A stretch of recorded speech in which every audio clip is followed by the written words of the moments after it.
Greetings and welcome to the University of Minnesota Alumni Association's webinar series. My name is John Ruzek. I'm the Interim Vice President for Engagement with the Alumni Association. Thank you for taking time over your noon hour or wherever you are in the world joining us today.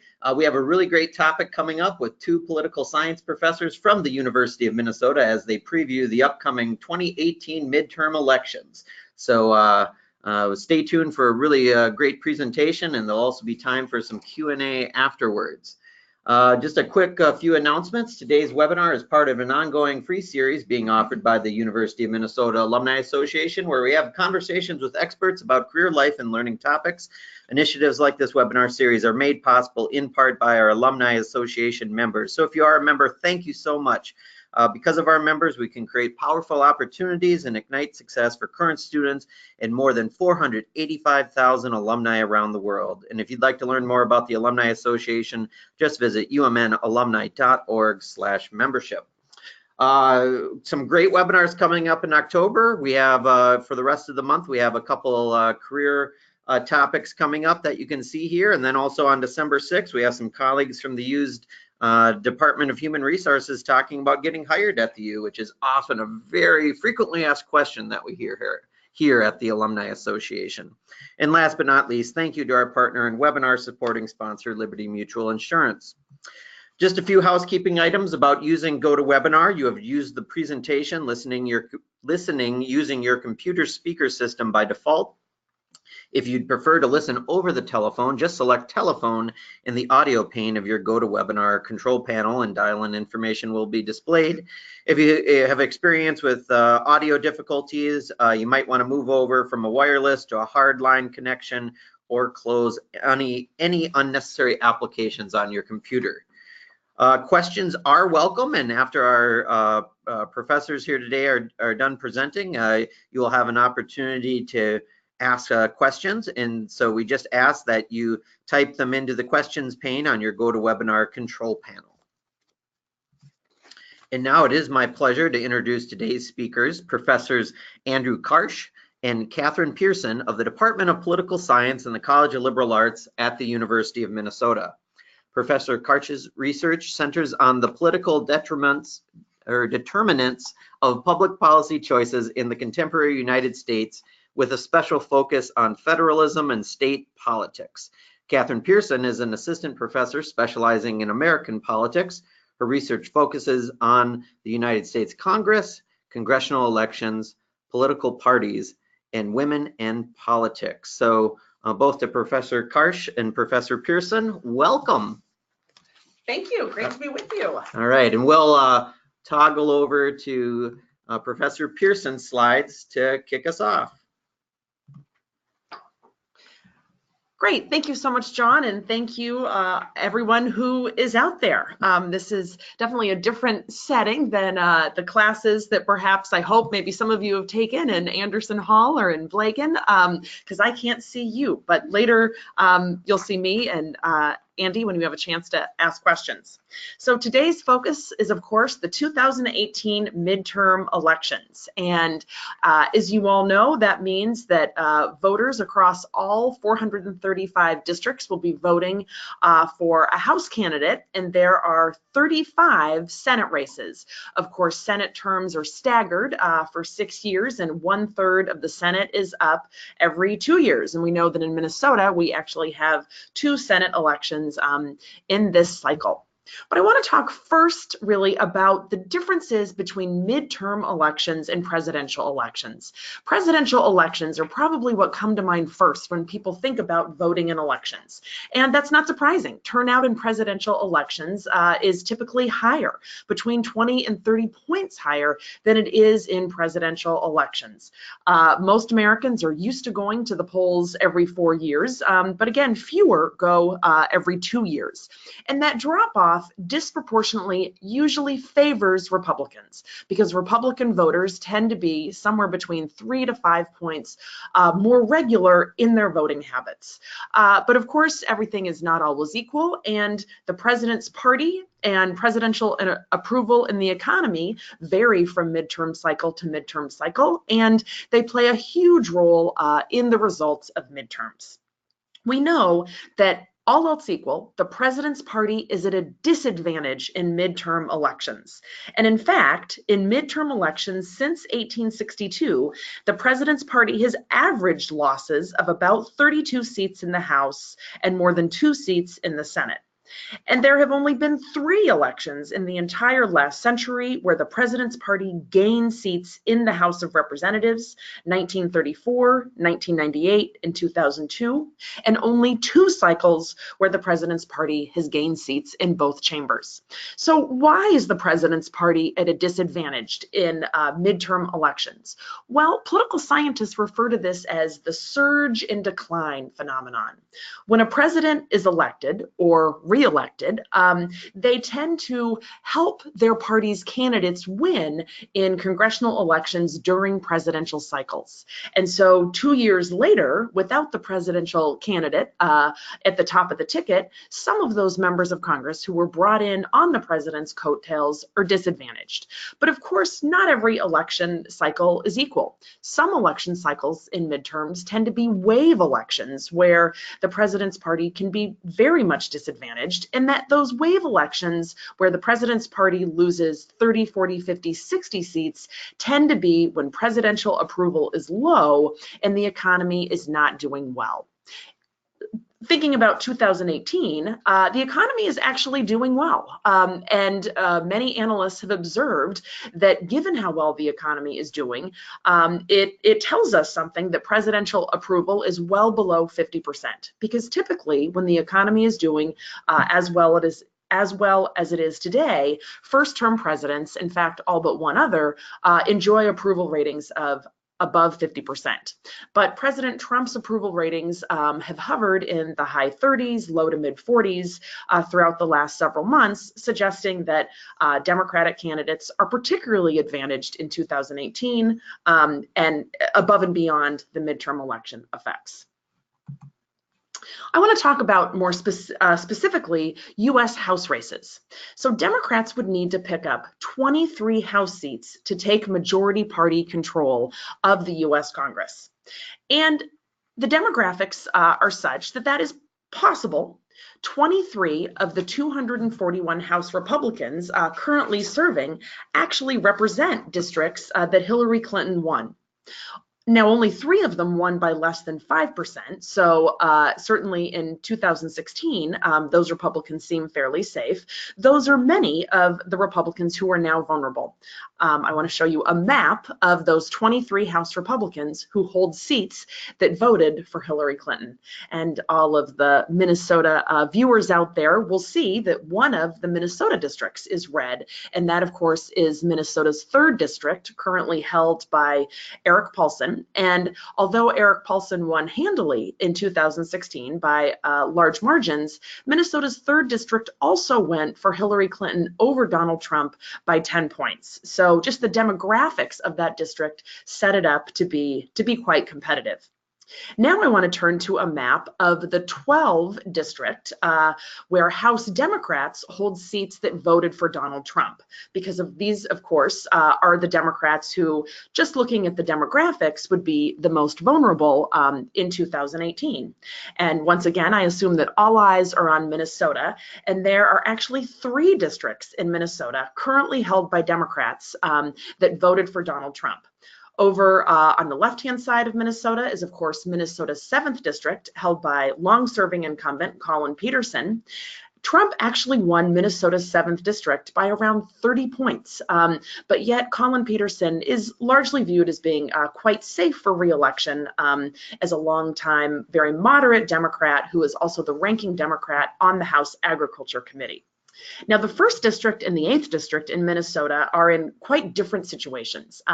Both are now open seats. Minnesota's 1st district is open because Representative Tim Walz is running for governor in Minnesota, and Minnesota's 8th district is open because Congressman Rick Nolan is not running for re-election. And so these 2 districts, Minnesota's 1st district and Minnesota's 8th district, perhaps are among Republicans' best chances across the country for picking up House seats in 2018.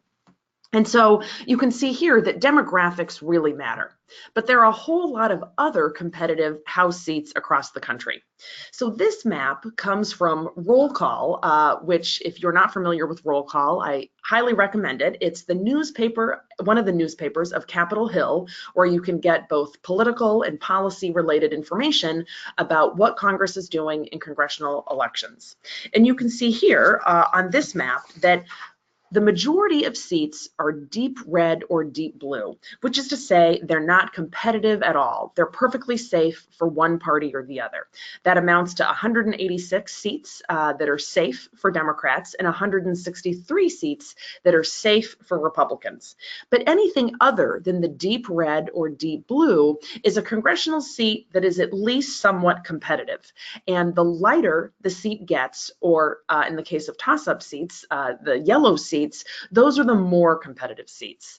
So as you can see here, Minnesota's 1st district and 8th district that I was just talking about, the open seats vacated by Democrats, those are considered by Roll Call to be toss-ups. So either party could realistically win.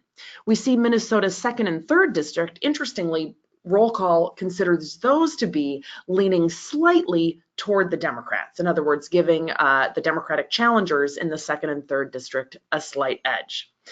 So what this tells us is that 2018, at least in terms of House races, is unusually competitive. 16 of these seats are toss-ups, 20 seats are competitive, leaning blue, and 44 are competitive, leaning red. And so certainly the question that people are asking about the US House elections is it possible for Democrats to get 23 seats? And the answer is yes, it is certainly possible. It is not a foregone conclusion. Many of these races will be close, but it's possible that Democrats could have anywhere from a 1 seat to maybe even a 10-seat majority in the House. But of course, it's also possible that Republicans could lose some seats, but nonetheless hold on to their majority.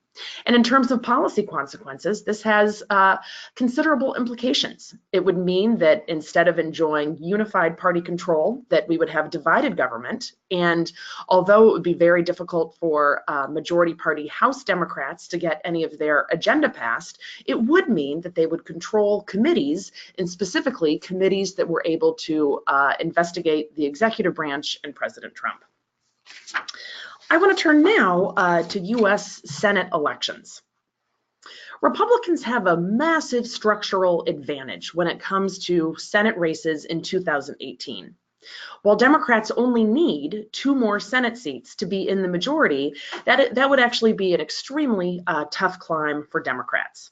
And that is because of the 35 Senate elections that are being held in 2018, 26 of those elections are in Democratic-held seats, and only 9 of them are in Republican-held seats. That means that Democrats are defending many more seats, and 10 of those Democrats defending Democratic seats are actually running in states won by President Trump, and in some cases won by President Trump with very, very large margins. I'll show you the map here of the 2018 Senate elections. So as you can see, there once again we have the map with the toss-up seats. The leaning blue, the leaning red are the races that are competitive, but less likely to be a toss-up. And you can see here that, again, the Senate map very much favors Republicans. 26 of the seats are being defended by Democrats and only 9 by Republicans. And so it is, again, possible that either party can emerge from the midterm elections with a majority, but I think it's more likely that Republicans will maintain their majority. One of the more interesting dynamics of this election is, of course, looking at voters and how voters are talking about the 2018 elections. The last time we had a midterm election, 2014, we actually saw record low turnout nationally and even in Minnesota, because for whatever, I think, a variety of reasons, voters were not particularly motivated to vote in 2014, and the 2014 electorate was much older and much whiter than the 2012 electorate had been.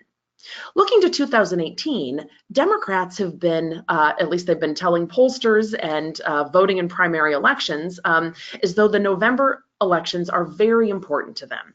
And many Democrats are suggesting that they have been mobilized by President Trump, their disapproval of the president, and many other factors. And so for much of the cycle so far, political scientists have noticed a gap between the enthusiasm of Democrats and Republicans going into 2018, with Democrats displaying more enthusiasm about voting in the election. However, that gap has recently closed. So what you see on your screen now are the results of an NPR PBS Marist poll, one that was collected in July and one that was collected in October, just last week. And the July poll is indicated in light green and the October poll in dark green. And what you can see from this is that in the midst of now Justice Kavanaugh's confirmation battle, Republican enthusiasm went up quite a bit. Democrats' enthusiasm went up a little bit, but Republicans went from 68% saying that the November elections are very important back in July to 80% just last week. Independents, not surprisingly, independents tend to be less interested in politics. Their numbers have remained around the same. And Democrats' enthusiasm has ticked up slightly. But again, the gap between Democrats and Republicans has largely closed. Historically, midterm elections have been a referendum on the president, although the extent to which people are casting their midterm ballot, where of course the president isn't actually on the ballot, to the extent to which it's been a referendum on the president has varied from election cycle to election cycle. So the data here show results from surveys, and the number of surveys is averaged in parentheses, so you get some estimation of how many people have responded and thus their accuracy. But what this shows is that there's been variation in midterm to midterm and how much people are considering their vote primarily to be a vote against the president, a vote for the president, or of course, mainly a vote for the candidates who are actually on the ballot. And what this really signifies is that this is shaping up once again to be an election that is highly nationalized and a referendum on the president. 33% average in polls so far of voters are indicating that their vote in 2018 will be a vote against the president, and 24% on average are saying that their vote will be a vote for the president. The last time we saw so many voters indicating that their vote is a referendum on the president one way or the other was in 2010. When 29% on average were indicating that they were voting against Obama and 27% for Obama. And if you remember back to the 2010 midterms, that was the last wave election year where Democrats actually lost 64 seats. And President Obama referred to that midterm election as one where Democrats got a shellacking. Because President Obama at that time was unpopular and the economy was not doing well. So that was the last time there was a wave election, and it was a big Republican wave. It looks like 2018 is shaping up to be a highly competitive election, and an election where a lot of people are very enthusiastic about voting, but where people in both parties are very enthusiastic about voting. Just some evidence here that midterm voters tend to vote their party. So we don't see a lot of deviation from the party line. If you look at how partisans vote in midterm elections from 1946 to 2018. 1974 stands out as a big aberration, where only 88% of Republicans were voting for a Republican candidate in a midterm election. But that's still a pretty high number. And so party loyalists are the most likely voters in midterm elections. Independents are the first to drop off after a presidential election. And that's why you'll see a lot of activities this election really geared toward energizing the party base. Both parties are trying to get their voters out to vote, knowing that in a lower turnout election like a midterm, it'll really make a critical difference. I want to talk briefly about the gender gap. There's been a lot of discussion about the gender gap in general, and especially as it relates to the 2018 elections. Political scientists really started talking about the gender gap in 1980, when they noticed that women were much more likely to vote for Carter than Reagan. And the gender gap has emerged in every presidential election since then. But as these data show you, The gender gap is really driven by the fact that, by and large, many men have left the Democratic Party. So the dark blue line going from 1952 to 2016 is the percentage of women who identify as Democrats, and the light blue line is the percentage of men who identify as Democrats. And you can see that back in 1964, 61% of men and women identified as Democrats. But since then, the line of men has been sort of trending down, and there has been a bigger divide between men and women in the two parties. At the same time, if you look at the light red or the pink line, male Republicans have trended more and more Republican over time, and women have trended somewhat less Republican. And so the gender gap is persistent, it is real, and it is likely to continue to emerge in the 2018 midterms. But it's also important to realize that the gender gap is heavily fueled by women of color. If you just look at white women, the only presidential election years in this graph where white women have actually voted for the Democratic candidate were in 1952 and 1996. This gender gap doesn't just occur in the electorate. It is in fact more pronounced when it comes to women serving in office and women candidates.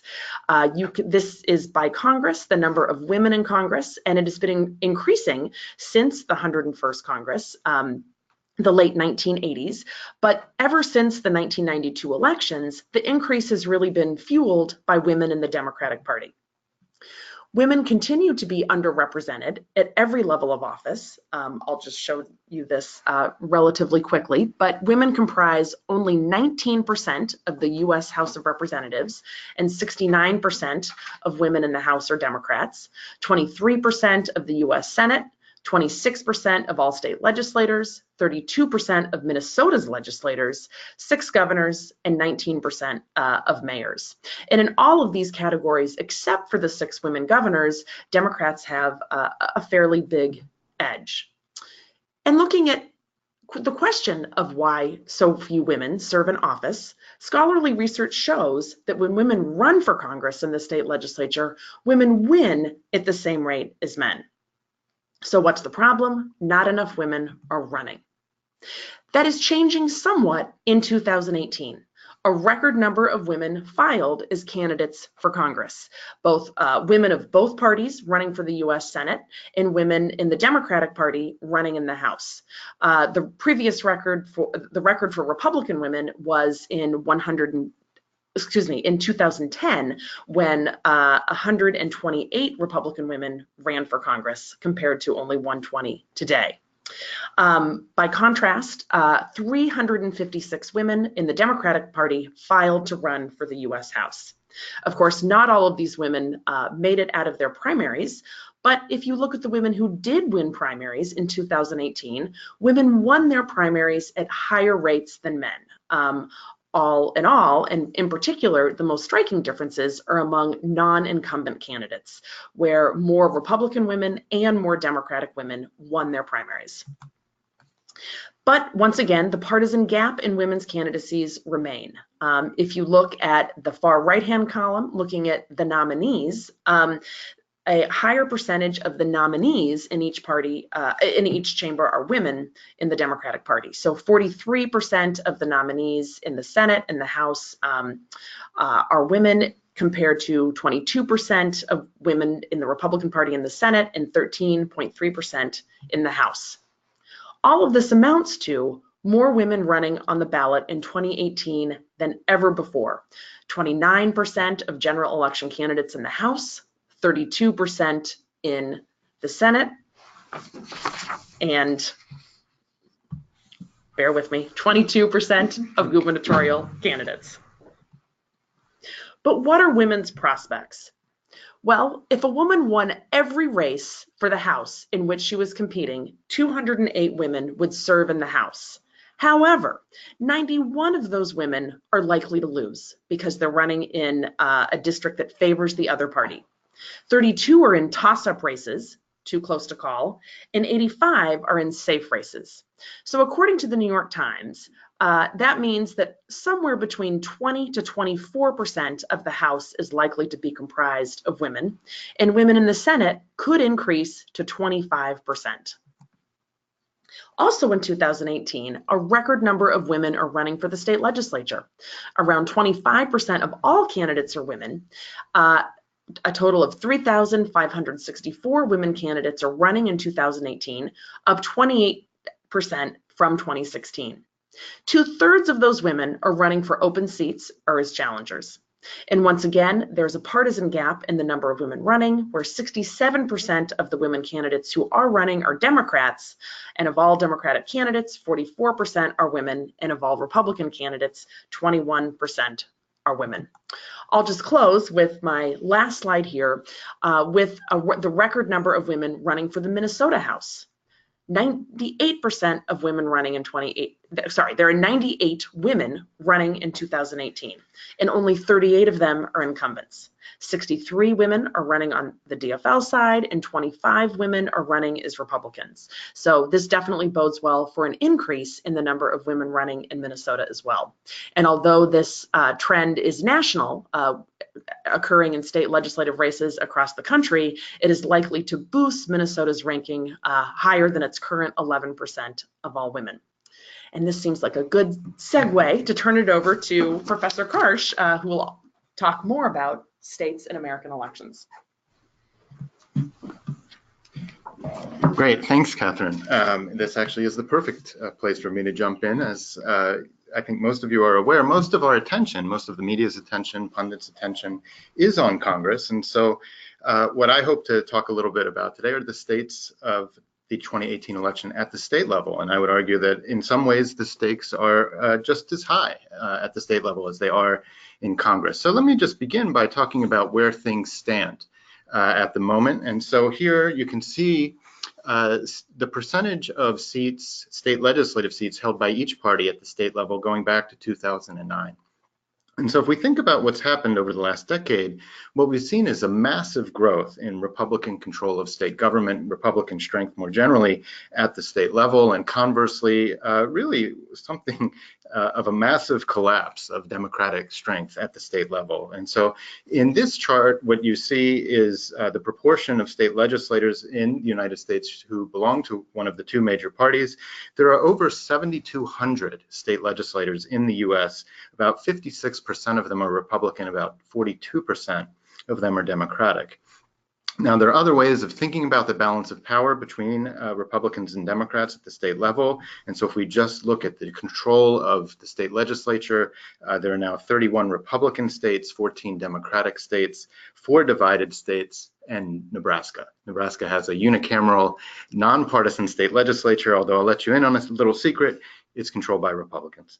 In terms of governors, there are, of course, 50 governors. 16 of them are Democratic. 1 is independent, which means that 33 of them, so somewhere approaching 2/3, are Republican. And then finally, if we combine those trends and think about overall control of both the executive and the legislative branch, there are 25 states where Republicans are in control. They have unified control. Only 8 Democratic states where Democrats are in control. There are 16 divided states, and then again, Nebraska. So that's where things stand now. And again, as all of our attention is focused on what will happen in the U.S. House and the U.S. Senate, there are a massive number of elections that are occurring at the state level. So 46 states will hold elections this November. A total of over 6,000 legislative seats will be contested at the state level, which means that there's at least the possibility of change in over 80% of the state legislative seats. Thinking about it more broadly, control of 42 state senates and 45 state houses are at stake in the 2018 elections. Importantly, there are 36 gubernatorial elections, and so there are governor's races in over 2/3 of the states.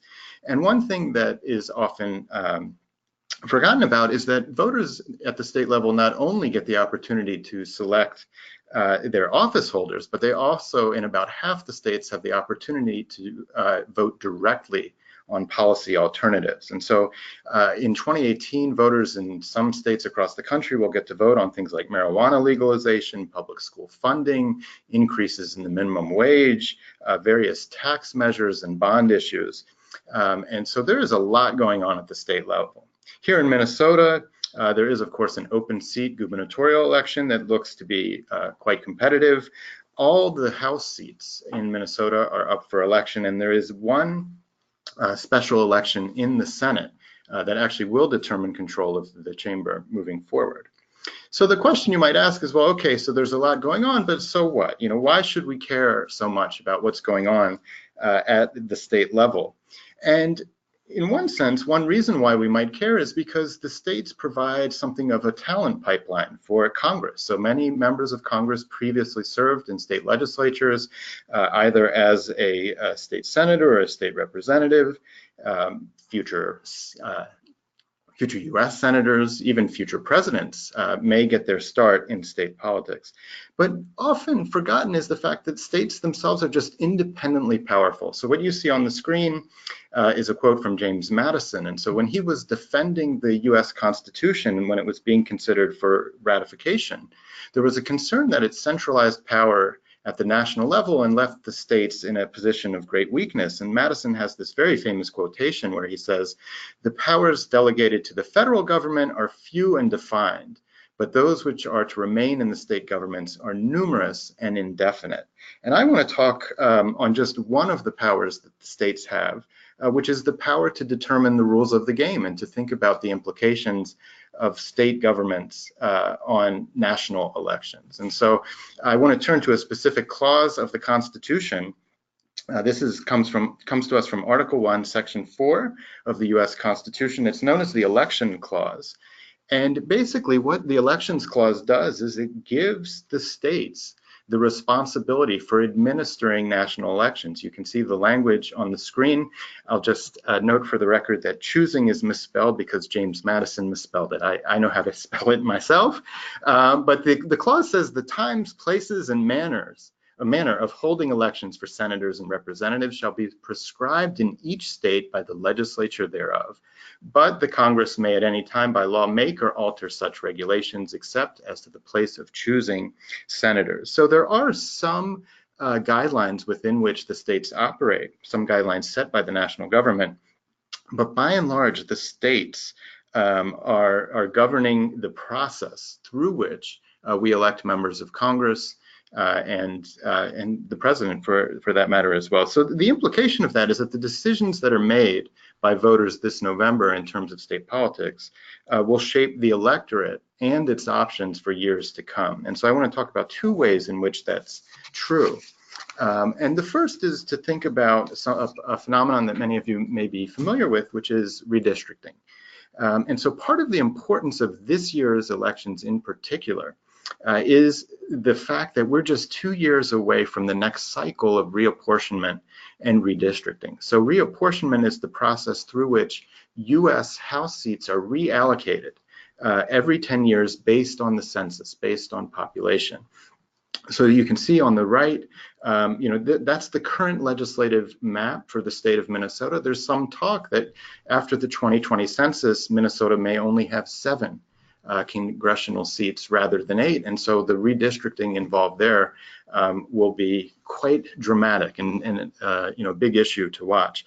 On the left, what you see is a famous cartoon dating back over a century. It has to do with the state of Massachusetts and the governor at the time, Elbridge Gerry. And so drawing these districts can be a process of what's called gerrymandering, where you draw the districts in such a way to benefit a particular group. It can be a particular part of the state. It can be a particular political party. But again, the point I want to make is that there's so many officials who are going to be elected in 2018 who will then have a really important role in the redistricting process that's coming down the pipe in a few years. So I want to just talk for a minute about partisan gerrymandering. This is the type of gerrymandering that I think has received the most attention.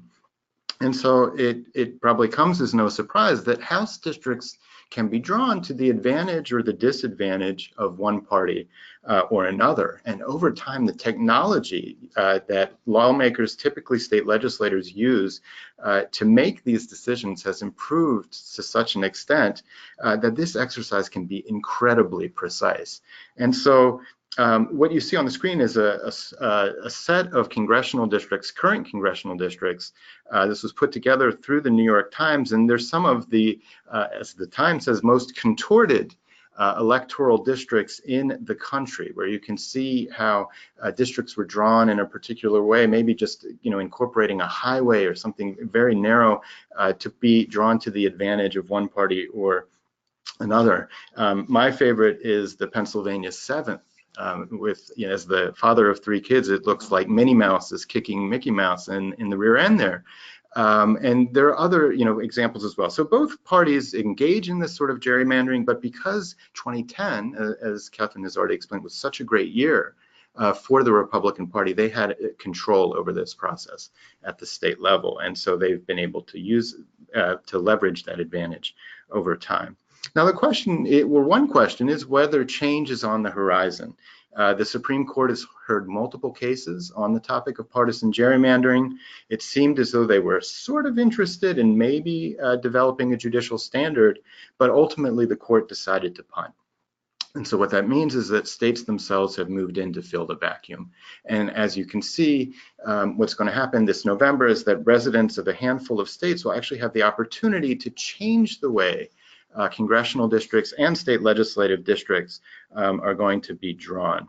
And so you can see there are legislative referenda in Colorado and Ohio. There's citizen initiatives in Michigan, Missouri, and Utah. And I'll just talk very briefly about the Michigan initiative. And so one of the things that has inspired some states to reconsider this process is the type of map that you see on the screen here. So this is actually the 14th congressional district in the state of Michigan. You can see it's shaped in a bit of an odd way. And so because of developments like that, because of the fact that in 2016, Democrats actually won a majority of state house votes in Michigan, but nevertheless faced a 63-46 deficit in that body, there's been talk about maybe reforming the way that these districts are drawn.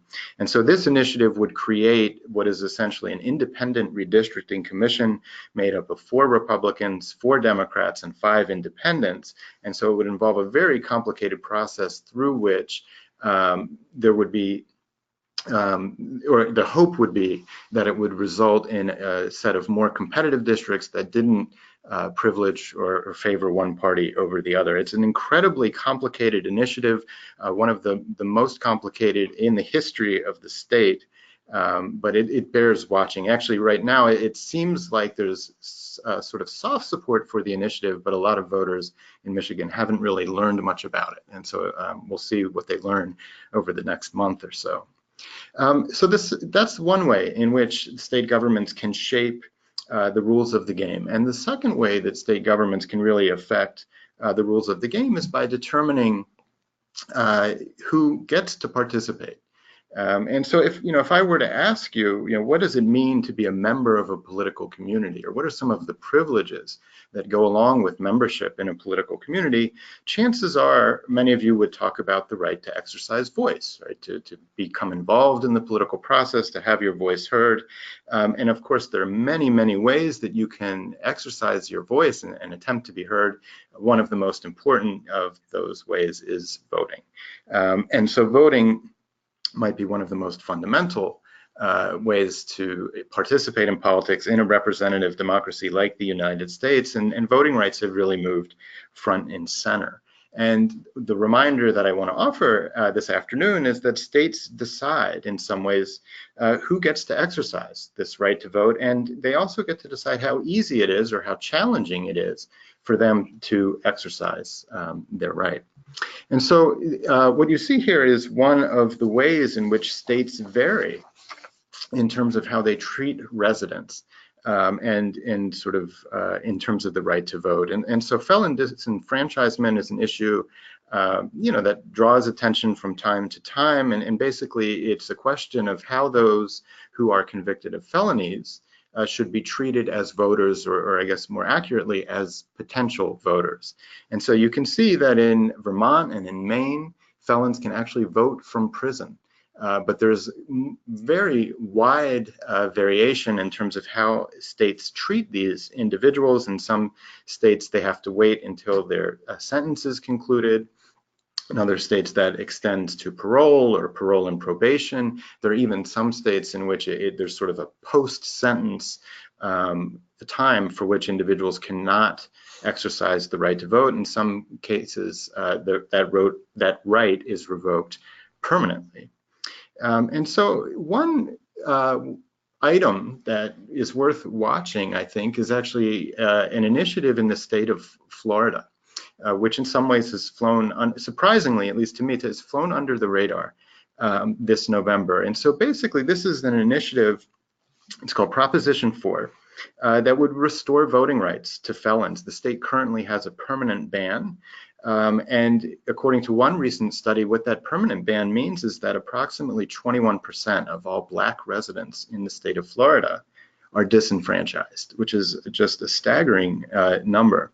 And so what this group, Second Chances Florida, has managed to put on the ballot is an effort to basically restore voting rights to approximately 1.5 million Floridians. And since we know Florida is one of the most competitive states in the country, the implications of that sort of change could be huge, not only for the state itself, but as we think about presidential elections in 2020 as well. Here we do have some polling data which suggests that Floridians support this initiative fairly strongly. It requires 60% to pass, and recent polls have put it at about 70%. Now, it remains to be seen whether that support will remain strong over the next few weeks, but there really doesn't seem to be the strong organized opposition to this initiative that one might have expected, again, because of its implications. And so this is just one way that electoral reform is on the ballot this November, again, with states having so much control over the structure, the shape of our elections. There are referenda on voter ID in a couple of states. There are citizen initiatives. There is a citizen initiative on automatic voter registration in Nevada. My students love ranked choice voting, so they're probably very excited about a referendum on ranked choice voting in the state of Maine. And I'll just close by showing you a couple more maps that sort of highlight the state of play with respect to some of these reforms. So voter identification laws, very prominent reform. It gained a lot of momentum at the state level after 2010, but you see that there's very wide variation across the states in terms of whether they even have these types of provisions, and then in terms of how restrictive those provisions are.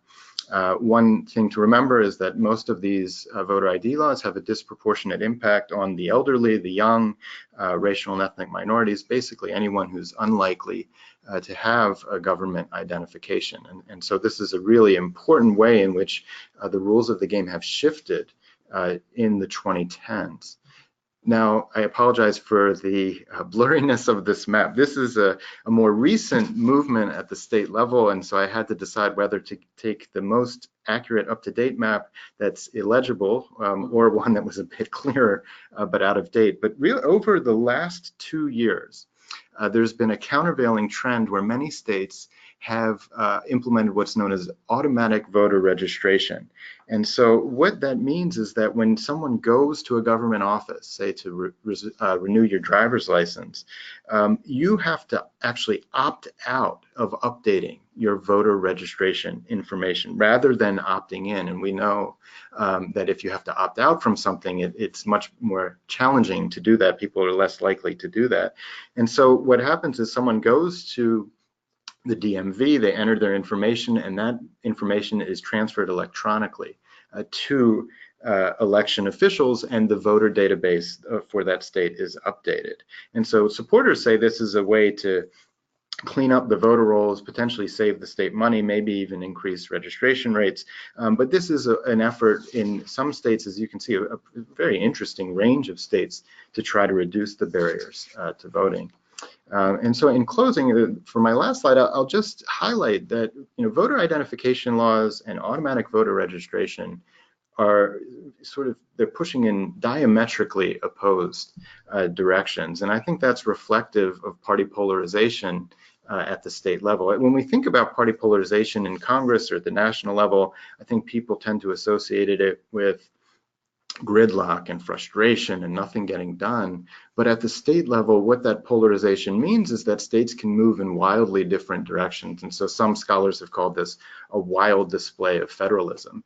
And the point I want to leave you with is that when we think about this, the control that state governments have over fundamental rights like voting, this sort of variation means that American citizenship or membership in the American community means something very different to people depending upon the states in which they live. And so with that, I will stop and we'll open the virtual floor for your questions. Thank you. All right. Well, thank you to both professors. We're gonna do an experiment here during the Q&A. We're gonna actually turn on the webcam, and we definitely want to get your questions here today. So so we had one that came in just as far as maybe a little bit of surprise that this re-enfranchise of felons for voting was coming out of Florida, which is over maybe some of the last election cycles has been more of a red state. Mm-hmm. Any other insights about why that's kind of caught on there? I mean, in some ways, it's random. I mean, I agree with that. It's a bit surprising, but I think some of it has to do with just how unforgiving the state's existing policy is. Florida is actually one of the few states that permanently revokes the right to vote. So if we think about the types of changes that could be made, they would have an especially dramatic effect in Florida. Another interesting thing is that this is not being driven by politicians. It seems to be really a grassroots movement, driven both by sort of Republicans and Democrats. Sort of the two leaders of the coalition in Florida are actually, they probably don't see eye to eye on very much politically, but they believe quite strongly that these individuals who may not have committed a violent offense really should be able to get their voting rights back. And so I think it's both surprising that it emerged in Florida and that its approval, at least in these early polls, seems to be so high. Great. Well, we have one question that came in as far as maybe I'll cue this up for Professor Pearson. Can you maybe think of a couple of the most competitive Senate races that you're seeing nationally, and then also the individual wanted to know the latest on the Minnesota special Senate race that's coming up. Right, so great questions. So if you look at the top 10 most competitive US Senate races in the country, 9 of them, 8 or 9 depending, are held by Democrats. And so these are states like North Dakota, where Senator Heidi Heitkamp, who of course just recently voted against confirming Justice Kavanaugh, is sort of fighting for her political survival. So all of these Democrats who were running for re-election in 2018 were first either re-elected or first elected in 2012, a good year for Democrats with President Obama's re-election. And so Senator Heitkamp is down in the polls, and these are polls that were taken before her vote against confirming Justice Kavanaugh. So who knows? I mean, might that energize some Democrats who were sort of waffling on whether or not to vote, perhaps, but this is a state that went overwhelmingly for Donald Trump, and so it's really hard to know. I think the national analysts are suggesting that that's a seat that Democrats will likely lose. Joe Manchin in West Virginia did vote for confirming Justice Kavanaugh. He was one of those last-minute deciders. West Virginia is a state that Trump won by a huge margin, yet he's actually doing okay in the polls. I mean, he's managed to distance himself from his fellow Democrats in the Senate quite a bit. Bill Nelson in Florida is vulnerable. Senator Ted Cruz, a Republican, is polling slightly ahead, but is vulnerable to Representative Beto O'Rourke, who's sort of a very charismatic candidate in Texas. So that's certainly another race to watch. Republican Dean Heller is sort of fighting for his political life in Nevada, another toss-up or very competitive race. Turning to Arizona, an open seat. We know it will definitely be held by a woman after Election Day, but the question is, will it be one of the Democratic woman or the Republican woman, a toss-up open seat. Minnesota, so Senator Klobuchar running for re-election looks to be quite safe. That's ranked a solidly blue state. She's easily won all of her elections by 60 points or higher. Of course, Senator Tina Smith is the senator who is vulnerable.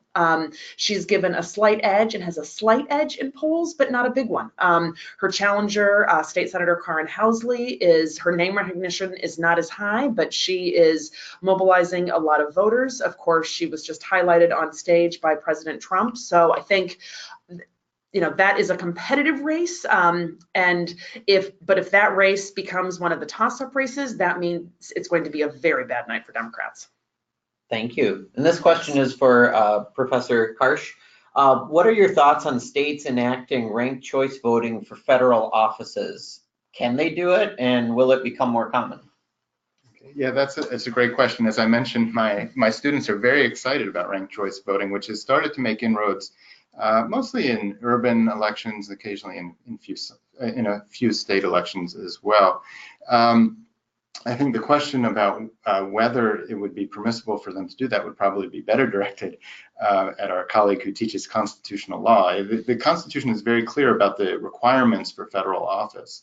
And so, as you may recall, about 25 years ago, there was a movement to basically impose term limits on members of Congress through certain states and what they would do in terms of administering their elections. And the Supreme Court put a brake on that by saying the states could not implement sort of additional requirements in order to hold office in the US Congress. Now, ranked choice voting isn't necessarily about who holds the office, but about the mechanisms through which someone is elected. So I think the states would be on more solid ground there constitutionally, but I don't have a sense that it's really gaining a lot of momentum at the congressional level at this moment. And this question is for either of you. I think it's kind of just more a procedural question, but if Democrats are able to take over control of the House this year, can they initiate an impeachment of President Trump or Brett Kavanaugh, who was just sworn into the Supreme Court? They could, but I think it is highly unlikely that they would do so. Despite the fact that a lot of Democratic activists are talking about impeachment, you actually don't hear many Democratic candidates talking about impeachment, and you certainly don't hear Democratic leaders talking about impeachment, except to say, as of now, it's not on the table. So I think that that Democrats don't see impeachment as a winning political message or as a viable strategy in terms of an actual outcome. Of course, it would take the Senate to convict and by a supermajority, so that would be, highly unlikely, especially given that, even if Democrats control the Senate, they would not have the supermajority to convict. And I think sort of absent additional information or a Mueller report that sort of calls for impeachment, I just don't think it's likely we'll see that as a political strategy. Sure. I think the dynamics may be a little bit different with respect to Justice Kavanaugh. I mean, there you have seen some Democrats say that they've been dissatisfied with the Senate investigation so that the House may hold one of its own. And so if there were some sort of very definitive evidence that was produced through that investigation, I think you might potentially see the House Judiciary Committee turn in that direction. But I think that is also sort of a long ways off and probably not altogether likely. Mm-hmm. And we're actually getting multiple questions, I think, in relation to the Brett Kavanaugh confirmation to the Supreme Court, and like Professor Pearson had outlined earlier, that might be energizing both Democrats and Republicans. And I think a lot of the questions coming from the online audience is, is this going to be the shot in the arm for Republicans? One other person wrote, is this going to be like the Democrats' Wellstone's funeral, where they felt some reaction to the Wellstone funeral energized other voters that put, I think it was Norm Coleman into office at that point. So I guess any other insights, just as, and again, I know we're kind of like reading tea leaves right now, but. Right. I think there's no doubt that it has mobilized Republican voters, and the Republican voters really care about the Supreme Court. And this was a pivotal seat. It solidifies a conservative majority, and Republican voters, in fact, there are some polls that suggest that overall, not in relation specifically to Kavanaugh, that Republicans in general care more about the Supreme Court. So I think this has closed the gap, but Democrats also care deeply about the Supreme Court. And again, the fact that this solidifies a 5-vote conservative majority. And so I think that we will see both parties' candidates continue to frame and reframe this issue through Election Day. And I think that it will mobilize both sides. I also saw there was a question about Justice Kavanaugh and whether that will shift the Supreme Court's views on redistricting. And so that's actually a very insightful question. Anthony Kennedy, who retired, was the justice who seemed to signal that he was open to try and rein in this process and try to develop some sort of standard that would indicate that, you know, lawmakers from either side of the aisle had gone too far. I think it's fair to say that with his retirement, that issue is no longer a live one in the Supreme Court. Justice Kavanaugh really has not suggested any sort of interest in that particular issue, even though he did clerk for Kennedy and had a very close relationship with him. I think his interests are just very different. And even though this webinar is about the 2018 midterms, we have another person online who's wondering from the Democratic side, who's emerging in 2020? And if we all knew that, we would make it rich right now. Right, buy a lottery ticket to have the answer.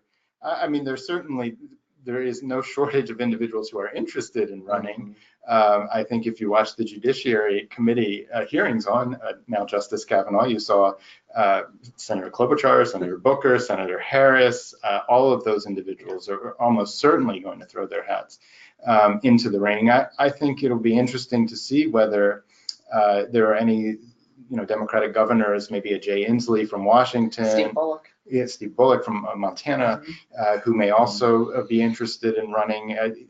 I think the lesson that many individuals have drawn from 2016 is that the field is going to be very large and anything can happen. And so I think there will be plenty of people who are interested. I think that's right. I mean, I think, traditionally it's been endorsements from elected officials and party leaders that have really mattered. But I think 2020, it's an open field. Sure. Well, we have time for one more question. This is for Professor Pearson. What are your thoughts on why white women have voted so rarely for Democratic presidential candidates since the 1950s? So great question. And this is a complicated question because, of course, white women are not monolithic. But I did point that out because it is important to realize that the gender gap is fueled by women of color, because women of color so overwhelmingly, 95, 96, 97% vote for Democratic candidates. White women with college degrees tend to vote Democratic. White women without college degrees tend to vote Republican. And so I think, so that explains a lot of it. But it also depends on other factors such as religiosity, such as age. So the more often someone attends religious services, the more likely they are to vote Republican. Age also matters as well. Younger white women are more Democratic than older white women. And marriage also matters a lot. Single women, including single white women, are more likely to vote Democratic than married white women. So, of course, there are a lot of factors. But, of course, it also, some of this is socialization, but some of this is, married couples often tend to vote the same, certainly not always. Sure. So all these factors are at play. All right. Well, Professor Karsch, Professor Pearson, thank you so much for joining us today and fielding these questions and delivering some great content.